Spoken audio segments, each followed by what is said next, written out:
Good afternoon, everyone. And for my guest, it's good morning because my guest today is Michelle Henderson and she's in Dallas, Texas. And there's a 6 hours difference. So usually I'm saying good afternoon because I'm in London. Michelle is Dallas, Texas, and it's good morning for her.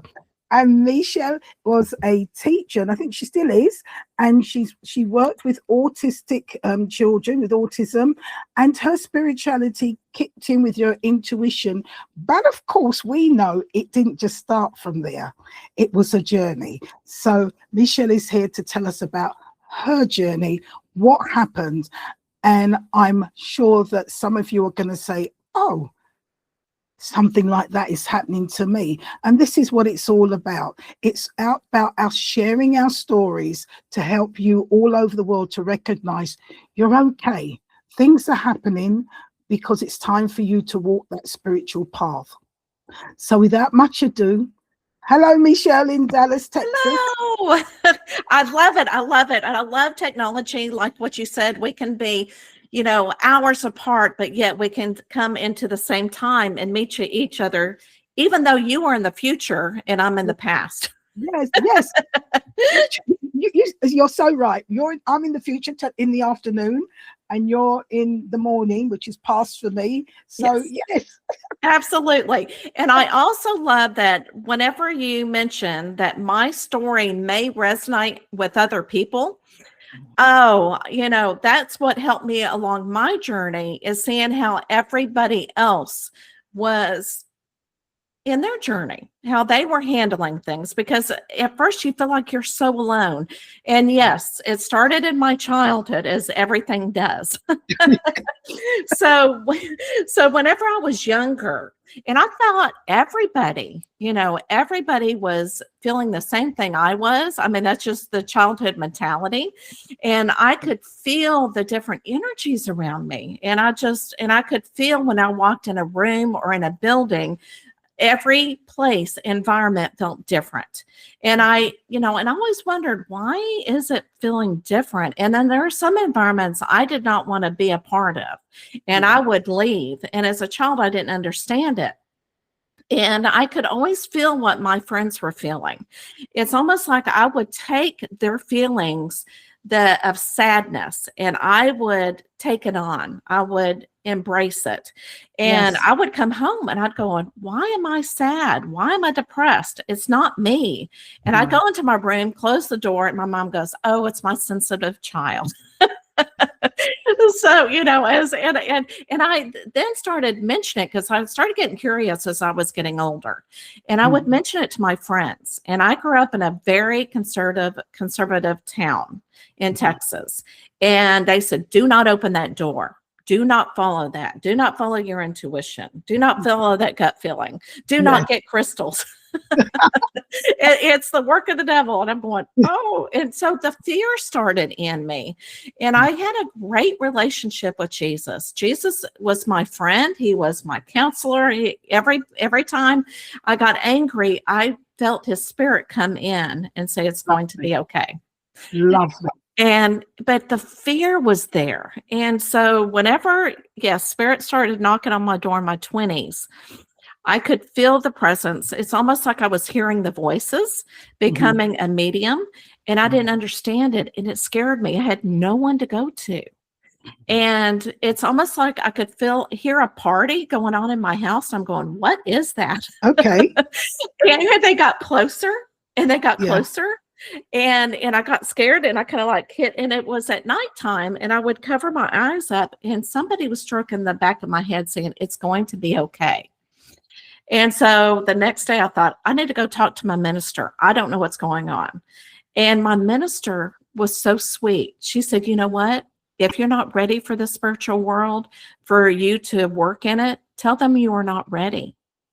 And I was surprised in her response. She didn't say they were evil. She said, you're just may not be ready. And so I did. And so that's how it started.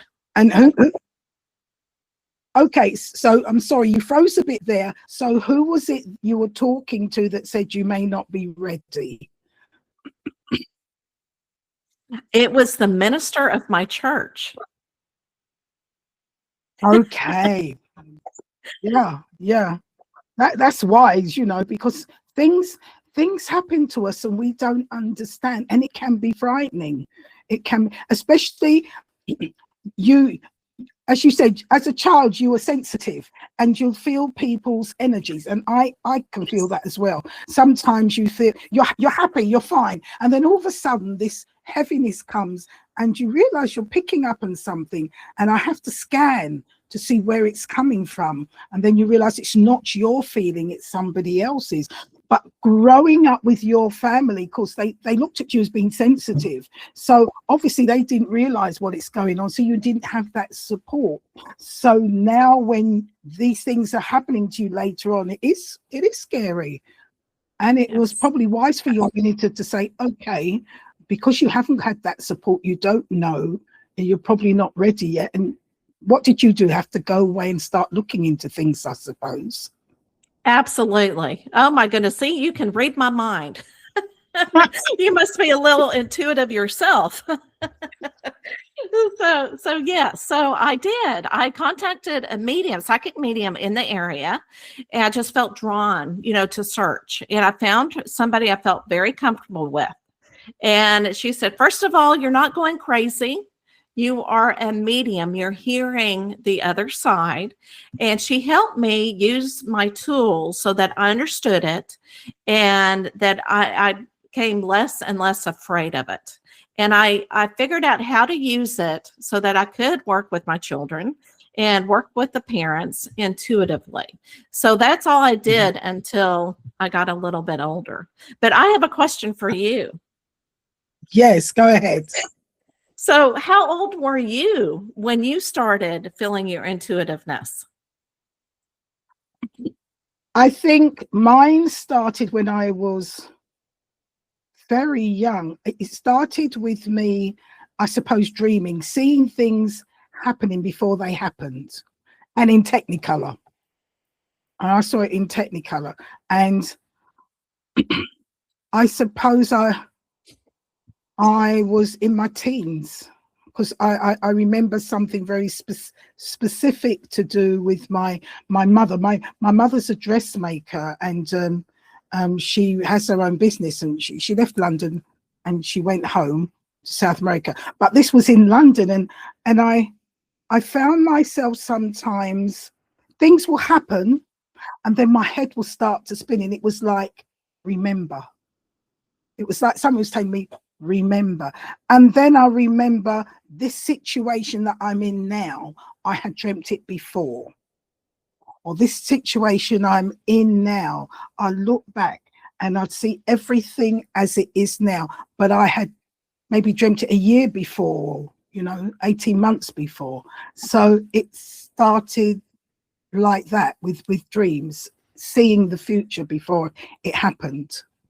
That is fascinating. Mm. Wow.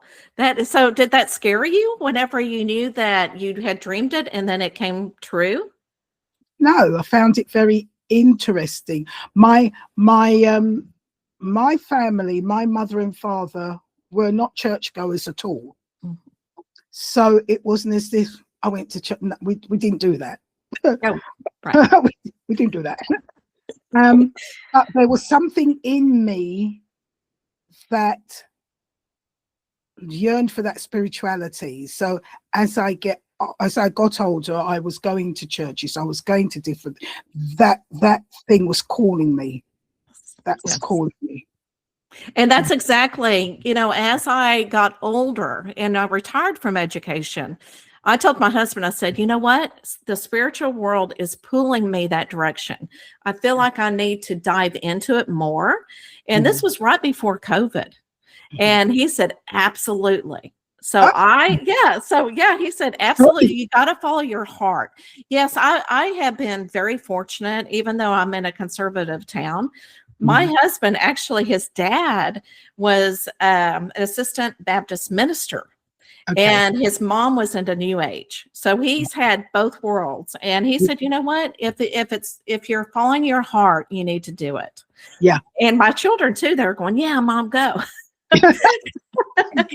So Yes. So I went ahead and took a course, found another spiritual teacher, and that's where I found my people, the people that we were going through the same spiritual awakening. Yeah, And it's so interesting and magical how that happens. The spirit gives you that. The yeah, spiritual world, gives you the people that you need at the time. yeah. And that's when, I really started opening up to the spiritual world. Mhm. So really, it's you were using it before as a teacher. Yes. So let's go back a bit. I say in your 20s when things started to happen, Yes. that you weren't comfortable with, it really started to rear its head.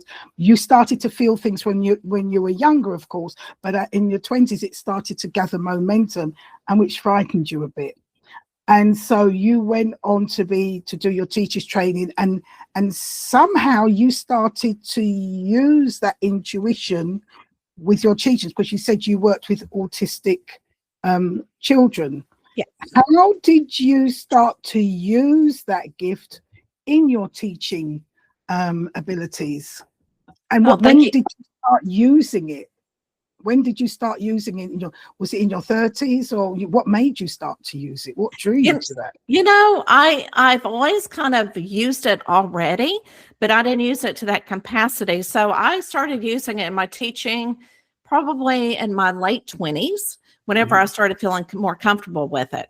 And I Mhm. think I was already using it without realizing it. Mhm. And because I always followed my, I would call it gut feeling back then.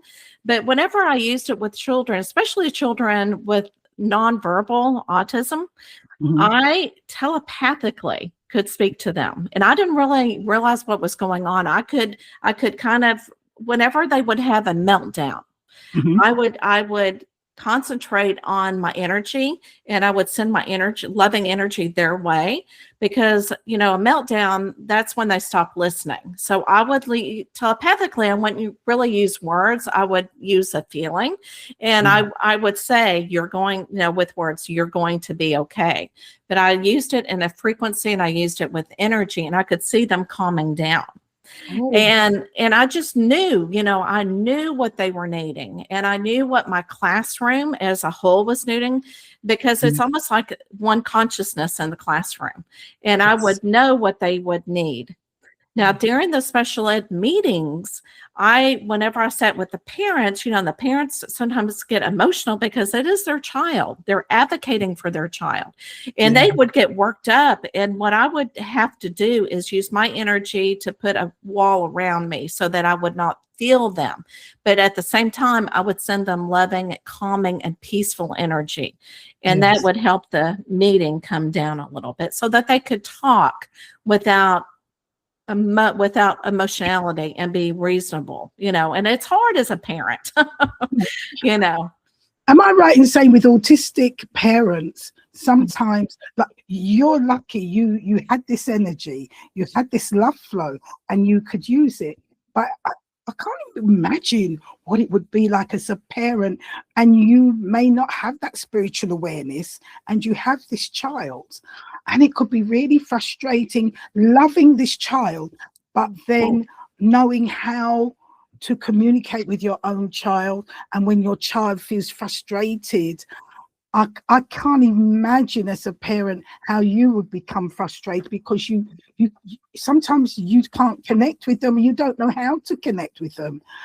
And did you feel this often? I suppose when you said you put that wall, because you were feeling their frustration of not being able to communicate with their child and give the child probably what they feel they should be able to. So it's a very frustrating situation. Yes, but also I was able to receive knowledge of how to help these parents communicate with their children, maybe not telepathically, Mhm. but also with tools of the trade. I would teach them different strategies. Mhm. Now, I would teach them that they needed to calm down themselves, because their child can pick up their feelings as well. Yes. So I would try to teach them how to calm themselves down through breathing. Yeah. And, you know, as a parent of a child with autism, you've got to take care of yourself. You've Yes. got, because you're not going to be able to connect with your child. And there were many parents who told me, I know my child. I would show them a strategy and they go, no, that's not going to work. And so I would follow their direction because they know. Sometimes they said, you know what, if my child is doing that, they're being themselves and I don't want to interfere with that. And I loved when a parent just Mm. let them child be, accepted them who they were. And so, but that's somebody Mhm. as a parent who had been in their world for a while. It's whenever new parents come Yeah. in and they have the diagnosis for the first time. Okay. Yeah, and for the first time, then they don't know what to do, and therefore Right. that's when your guidance can come into play to help them. Right. Right. Exactly. And a lot of the breathing exercises or sitting with their child, and a lot of times that's where the parent training would come in. And I would show Mm. them how to work with their child. And if they got really tense, I could feel it. And it's okay, take a deep breath. You know, what questions do you have? So I would use that intuitiveness to be able to reach the parent as well. Oh my gosh, that's so wonderful. Because we look so much at the child, but we forget that what the parents are going through as well. And you've been trained, and then with your spirituality, using that, it's helped to ease that situation. And if you're a parent that hasn't had that, it can be so difficult and frustrating. Oh my gosh. So your intuition worked both ways, not only with the children, but also with the parent, because you could feel them as well. Wonderful. Yes. Wonderful. So moving on from there, you've been working with your children, you've been helping them with that energy and telepathy. Is there one or maybe there more than one specific time when you were working with children telepathically that has really astonished you, how they've picked up with you and you've picked up with them? Are there times when it's really been astonishment to you? Oh, absolutely. All the time. And it's almost like I feel like they were teaching me more than I was teaching them. But there were, you know, several of them, and I absolutely love this, where they would start, you know, looking off in the distance. They would be looking at somebody because they have a higher frequency of energy many times. And they would start laughing. Mm. And I go, okay, they're talking to somebody, you know, and I could feel another presence. And so I asked the child, I said, okay, tell your friend that right now you're working, you've got to learn, and you can talk to him at a different time. But they would just laugh, you know, and carry on conversation. But you got to realize also a lot of children with autism, their sensory, they can see beyond what we can see. They can see the earth grid. They can see the, you know, different things that we can't see. They can see the different energies, even though they can't explain it. And so many times, you know, parents get scared of what's happening. But I always tell them, if your child is laughing or whatever and you're uncomfortable with it, just distract them a little bit. Tell them to come back. Because there's always a place for everything. But yeah, so it was just oh, I know, I was going to tell you this. Okay, so during working with children, I also did evaluations. And I would ask them different things. And one time I wanted to test it out with the telepathic. And so the skill of it. And so I whenever I asked a child a question, I'd have the answer in my head. And I kept repeating it, and the child answered it. And I went, oh, okay, correctly. And then, okay, so then I said, let me try something else. So the next question, and I would do this off and on just to check it out. And then I put a wrong answer in my head. And the child answered exactly what was in my head. And I went, okay. I said, I need to stop doing this because it's going to change the results a little bit. But So yes. there you are putting things, and they're picking up, be it wrong or right. And then you've been able to do that test, as you just said, put a wrong answer in and they picked up the wrong answer. Right. So yes. So could you imagine you're sitting in the classroom? Could you, now this is where it can become a bit funny or dangerous, depending on how you look at it. Could you imagine if you're teaching them and you're thinking about, or even you're getting them to do something and you're thinking about something else which you shouldn't be thinking about in your head? They can pick that up as well. Yes. Yeah, especially because you do. I think the more you're with somebody, your energy connects with their energy, and it becomes a, I don't want to say habit, but it becomes familiar. They become familiar. The two energies are compatible. Oh my God. So this is why I said it can be comical or it can be dangerous, depending, if you set them something and you've got other things going on, they'll be able to pick up those things as well. Oh my gosh. Interesting. Yeah. And as a psychic medium, as we, read people, the one thing that my teacher told me, she said, do not read somebody that does not have permission to be read. And because you're getting into their, person, they may have some things that you don't want to know about. It's like when you watch the TV, the psychic mediums, when they're in a grocery store and they go, oh, can I read you? And that's all scripted. I mean, they usually do a reading for sure, but they get permission first. It looks like it's spontaneous when it's not. But yeah, so if you're trying to read somebody's energy without permission, that's invading. That's being evasive. So you've got to have permission to read anybody. So even with a child, you don't just go up to a child and start reading them. It's you have permission from the universe if you're their educator or their teacher or their parent gives you permission to work with them. But but as an adult, you've got definitely to get permission. Okay, that's so interesting. That's so interesting. Thank you for sharing that.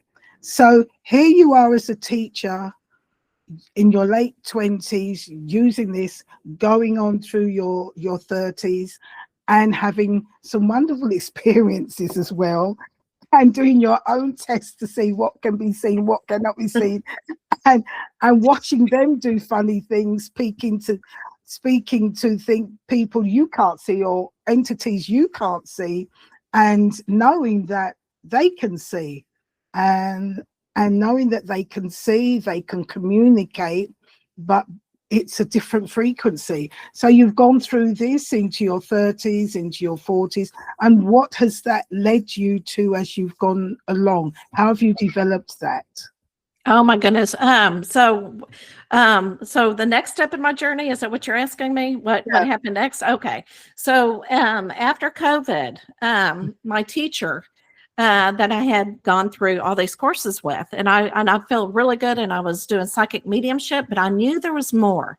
And I knew, because when I did psychic medium readings, I felt like everybody was coming to me for answers when I knew that they knew those answers, the answers inside of us. And I'm going, what other thing can I do to help people besides do readings? And then my teacher said, she said, you know what? I'm going to get a group together, and I know somebody who does plant medicine that has been a shaman, and we're going to get together and we're going to do a group, and we're going to do plant medicine as another tool for you to use. And I still had all this fear in me, and I didn't know anything about plant medicine, but I learned that plant medicine teaches you, gives you guidance, and that you're not allowing the plant medicine to do things to you. You're doing it, and it's just teaching you. And I thought, I had all this fear still that's holding me back. I'm going to try it. And so I did. I signed up, and I only, I've never done medicine I didn't know what to expect. And the first journey was incredible. What I was doing is I was healing inside. I was getting all of the the fear out of my cells. I was doing ancestral healing. I was doing all of this healing so that I could move on, because I was stopping myself. And what they say is purge for 6 hours. I said, oh, you won't throw up. You won't purge. Well, guess what? I did.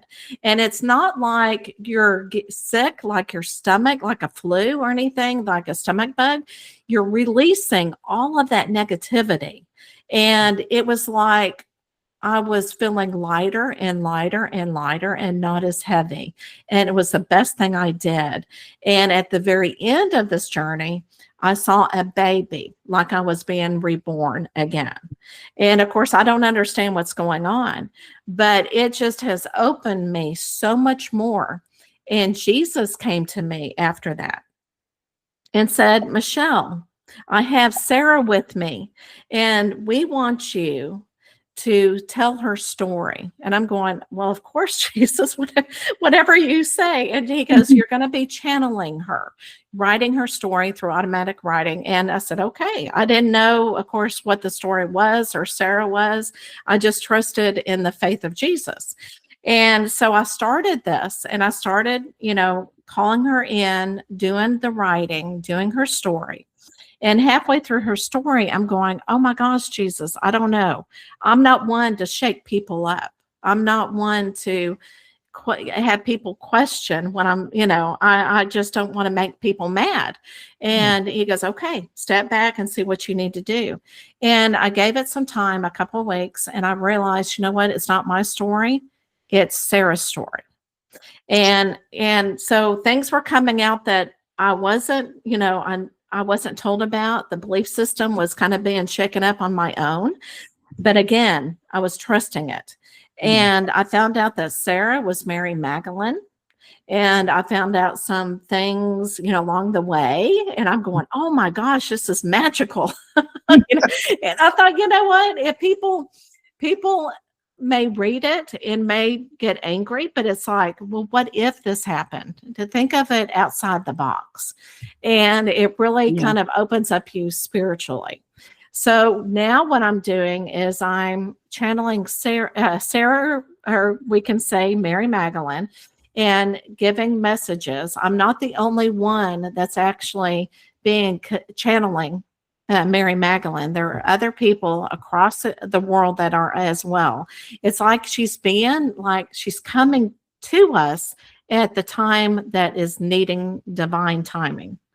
And so that's where I have led all these years, and I'm trusting it. And I am now being able to heal through cross consciousness and learning so much, getting all of this knowledge. It's almost like I am a completely different person as I was before all this started. Okay, so when you say you're healing through Christ consciousness, can you tell us a little bit about that, please? Absolutely. So, and this came through Mary Magdalene. Okay, she was an advocate for Christ consciousness. It is not religious. It is what Jesus was, is his energy and what he taught in his cross. It's nothing religious. And so, what Mary said, that there are 3 elements of this cross consciousness. And the first one is knowledge. Know thyself. You need to know who you are, because that is your birthright. What is your soul telling you who you truly are? This is the roots of your system, of your soul. Then the second one, and you're opening up your heart chakra. Then the knowledge comes in. Once you start trusting in you and knowing who you are, the knowledge comes in. And you start seeing this ancient knowledge, and you're going, wow, different perspectives. Then the third one is forgiveness, is love. Love is the number one thing, but forgiveness is kind of a connection with it. And not only forgiving others who have, and you start seeing a different perspective of what actually happened, but forgiving yourself and unconditional love. But where I'm healing is not only bringing that knowledge, verbally, but through energy work, bringing in that cross consciousness, bringing in Mary Magdalene, bringing in Jesus, and saying, help me give this person some cross consciousness energy so that they know how to heal themselves. and bringing the peace, because I'm no longer healing anybody like I used to. I'm Mhm. allowing them to heal themselves. Yeah. Well, And yes.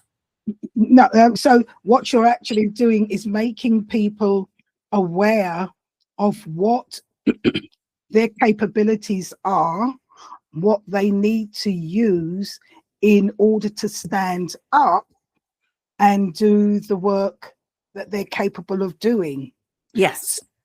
So you say there were three things. There was knowledge, Knowing yourself, your no, truth, knowing yourself. Yeah, I'm sorry. Truth, knowing who you are. yes, The second one is that's when the knowledge comes in, yes, and the spiritual knowledge, ancient knowledge, all types of knowledge that you need to know, because that's all about you and about, the consciousness, about the universe. And the third yes, one is love. yeah, because we were made from unconditional love. And Yes. having to understand, and knowing yourself is to be authentic. It is, and knowing yourself is very deep in itself, because Yes. as much as we're talking, it's not about, oh, I like ice cream and I like to do this. No, it's not about. It's Yes. about who you really are. It's like, And, yeah, no, I'm go sorry. ahead. It's I'd like like. taking an onion and peeling it, getting out all the belief systems, all the earth things that you've been taught. Because by the age of 7, we tend to get into society and start a belief system. But what do you believe in, who you are? As your heart chakra opens up, you feel it, you know it. And people cannot tell you any different. Yeah, once you understand who you are, and then, as you said, the knowledge of knowing about the earth existence, and what's really happening. And we're getting that, so much of that nowadays. You've got Ethiopian Bible coming up, so many things that were missing that we're now realizing are essential for us to understand what went on and who we are and what the rest. And then not getting angry and realizing this is how it was.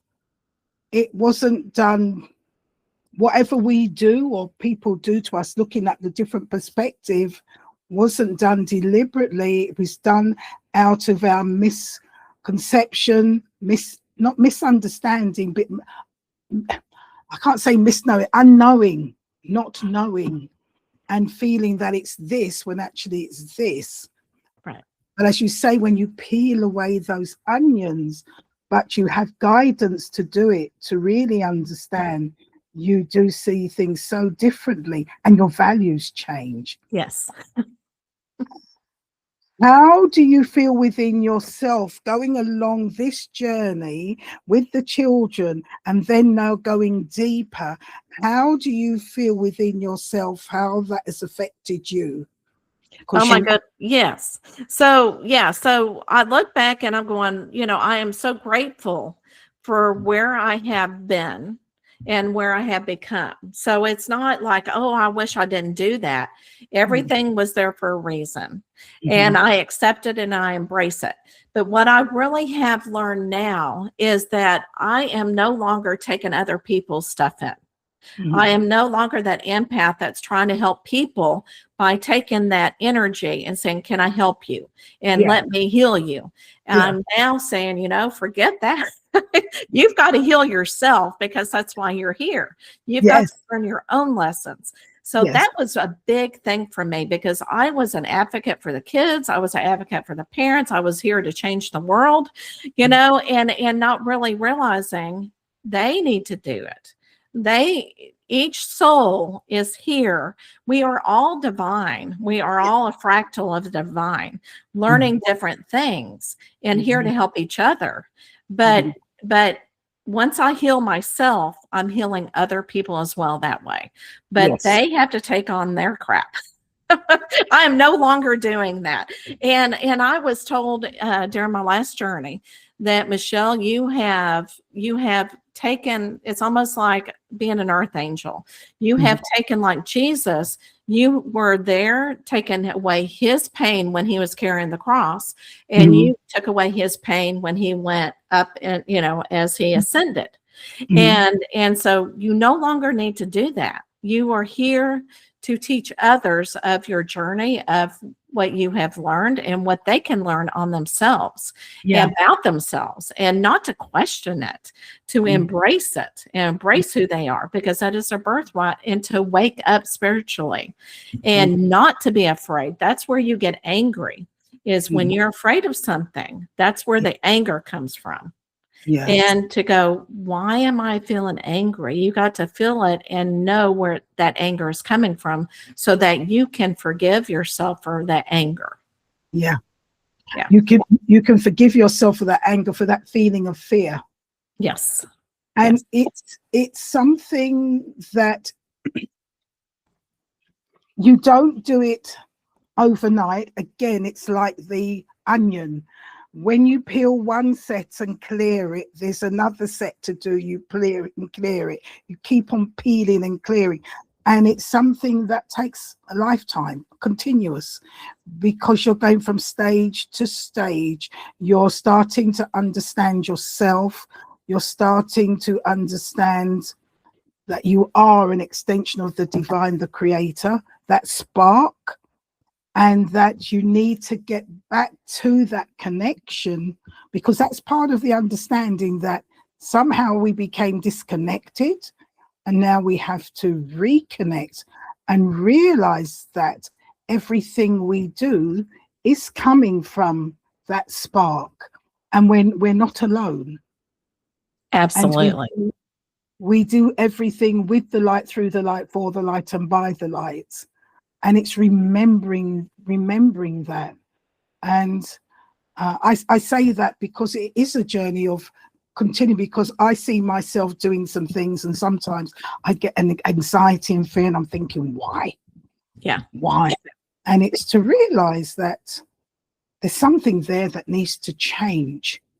Right. That's because you are this force. So, Michelle, with what you're doing and the Christ consciousness, how are you using that now? As you say, you're no longer taking on people's energy. You're seeing things differently. So, are you doing courses? Are you doing one-to-ones? And how do you guide people now through that? How do they connect? Come on, let's hear about what you're doing at the moment. I love it. And it's in progress. So it's almost like I have been reset. And what they say in the void, I'm waiting until the spiritual world gives me the downloads to do things. But I have visualized of what it's going to look like. So I'll be working with groups. And I will be trans-channeling Sarah, giving messages, bringing in the cross consciousness through meditation, as the group, rides along with me, and as our energies come together, and I'll bring in cross consciousness.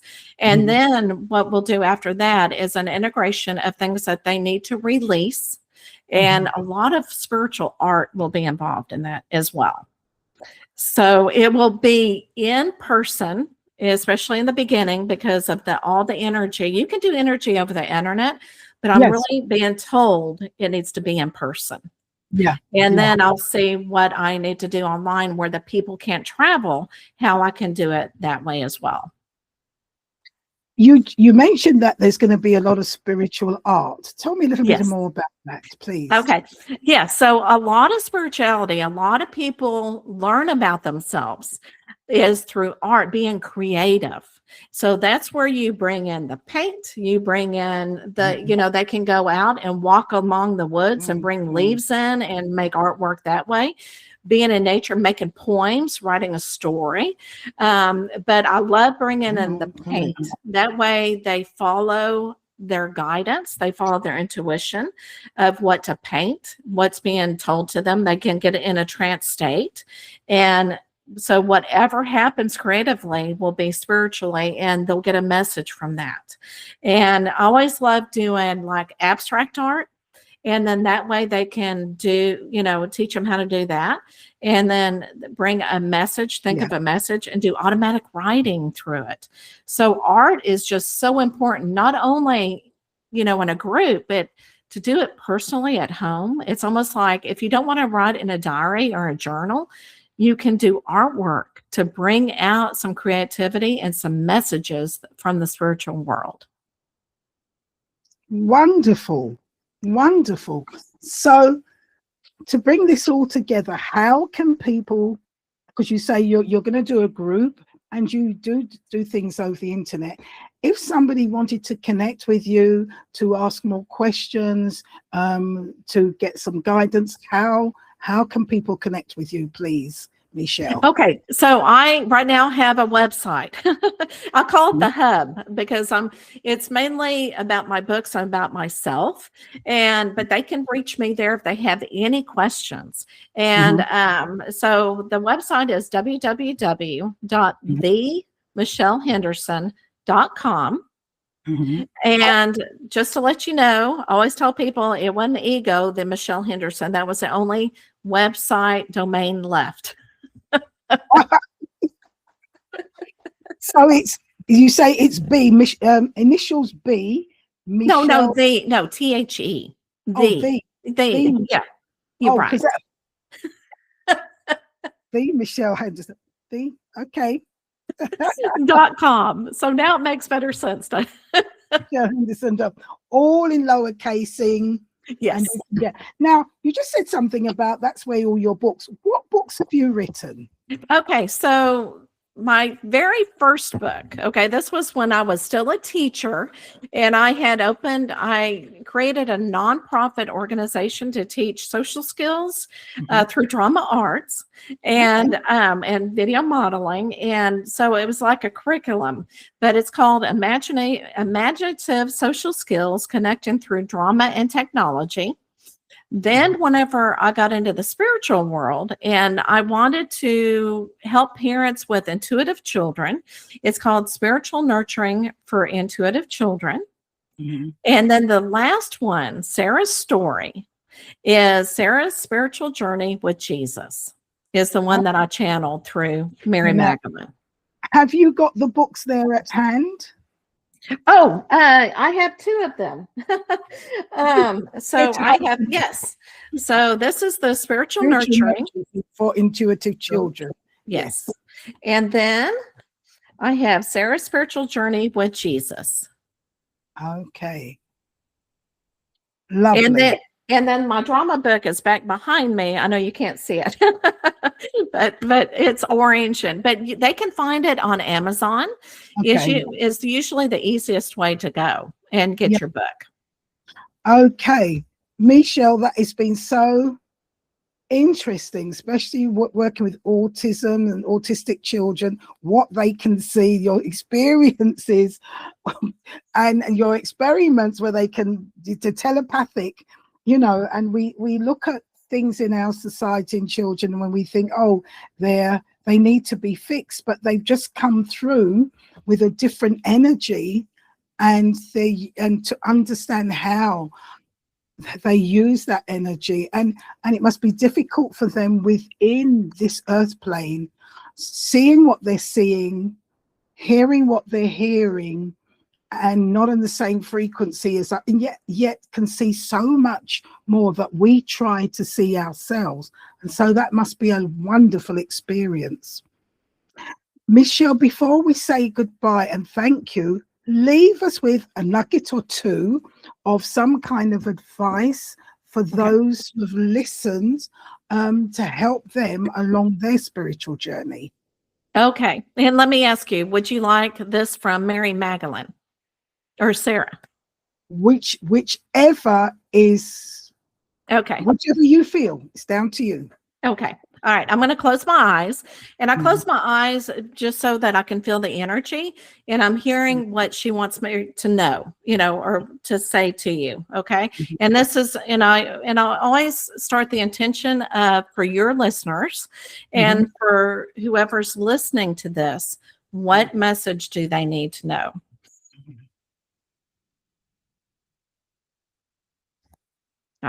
Okay. All right. So what she's showing me, and I'll show you what, because sometimes it's not real visual, but she's showing me that this is going to be a lot of feminine energy for message that you are, and your feminine energy you need to embrace it. You need to embrace who you are. You are absolutely beautiful. In the biblical days, women were absolutely beautiful, but they were not shown that they were beautiful. They had a very difficult time showing who they were. They would hide behind their husbands. They had to be quiet, or they got in trouble, as you should say. They would get slapped. They just didn't say anything. They were very quiet. And this is in your genes. This is in your ancestor genes. This is what you feel many times, that you cannot speak up. This is many times when you feel like you will be literally slapped in the face, or be shunned, or get in trouble. But nowadays, what you need to do is embrace that feminine energy that is in your heart chakra, and you speak your truth. You speak the knowledge that is given to you, because that is you. Your truth may be different from your neighbors, but go ahead and speak it. Speak your truth so that they can learn to think outside the box. You are so important. You are the divine. You are the love. So go in peace, my child. Remember that because sometimes you feel like you can't speak, it's because of the earth plane of what we were taught. But now is the time to speak it. Don't feel the earthly problems will shut you down. Speak your truth, because that is what everybody needs. And the truth will set everybody, as we say, spiritually free. Right. Go in peace. All right, there you go. I kept seeing a visual of a lady wearing a headpiece, like in the biblical days, saying you've got to be strong. And that's one thing that Jesus taught and advocated for women to be strong. Yeah. And even though it was difficult for them, it's still difficult for many of us to be strong. But it is definitely the time to speak up. Yeah. Michelle, thank you so much for that. And for all those who've listened, it is true. We're living in an age where it's time. And what did they say? Behind every great man is a woman. Yes. So it's time for the world, for women all around the world, to speak up. We are shifting in a different world where it's no longer patriarchal. And Jesus did come actually to advocate for women and bring them up where they should be, because it was like that in the beginning. We were never created below men or above men. We were created equal. And the story of Adam and Eve was a rib. It's not a rib. It was much more. It was half of him.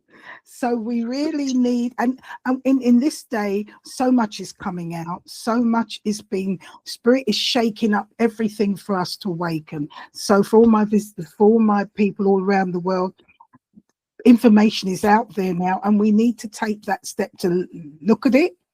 And for those who read the Bible, Ethiopian Bible, lots were missed out. You'll get all the other bits. Please do. And yes, for the women, we are strong. We're not inferior. So please stand up and speak your truth. Connect to the Creator. Seek the Creator always, because we became disconnected. This is so, so, so important. And in that, we will feel our energy. We will feel our strength. So for all of us, thank you so much for joining Michelle and myself today. And Michelle in Dallas, Texas. What's the weather like in Dallas, Texas, Michelle? Well, yesterday it was like 85. We had a cold front that came through, and now it's like 50. Oh, it's a big dip. It's Texas. Well, Texas, you're cooling. So everybody, thank you. Michelle, thank you. Everybody, thank you so much. Bye for now. Bye, everyone.